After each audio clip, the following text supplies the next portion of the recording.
হঠাৎ করে মা জগদ্ধাত্রী দেখা পেলাম এবং কুম্ভ মেলায়ও চলে গেলাম। কিভাবে পেলাম তাই না? স্কিপ না করে পুরো ভিডিওটা দেখলে বুঝতে পারবে কিভাবে মায়ের দেখা পেলাম ও কুম্ভ মেলায় গেলাম। তাহলে শোনো, আমি প্রথম দিন বিএড কলেজ যাচ্ছিলাম। আমার কলেজটা তারাপীঠ পেরিয়ে, মা তারার খুব কাছ থেকে পেরিয়ে গেলাম। কলেজে গিয়ে কিছু কাজ ছিল, যেমন আই কার্ড নেওয়া, লাইব্রেরি কার্ড নেওয়া। আমাদের কলেজের ভিউটা দেখো, উপর থেকে কত সুন্দর লাগছে তাই না?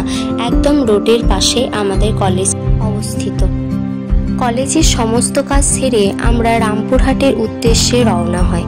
রামপুরহাটে কিছু কাজ ছিল তাই রামপুরহাট গেছিলাম। আমরা যখন রামপুরহাট যাই তখন সন্ধে লেগে গিয়েছিল। সেখানে গিয়ে জানতে পারি এখানে নাকি কুম্ভ মেলা চলছে।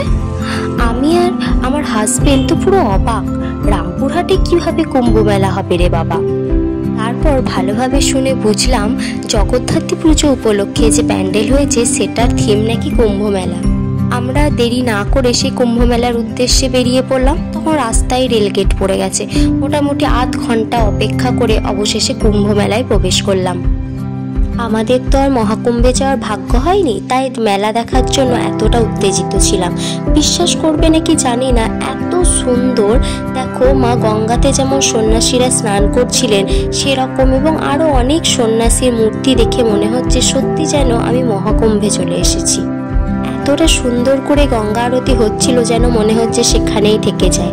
অবশেষে যখন মায়ের মুখটা দেখলাম তখন মনে হচ্ছে যেন কোথায় হারিয়ে গেলাম এক মুহূর্তের জন্য।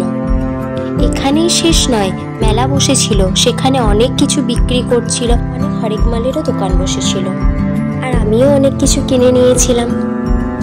বুঝলে তো কিভাবে মায়ের দর্শন পেয়েছিলাম হঠাৎ করে। ভিডিওটি ভালো লাগলে চ্যানেলটি সাবস্ক্রাইব ও লাইক করে পাশে থাকুন। ধন্যবাদ।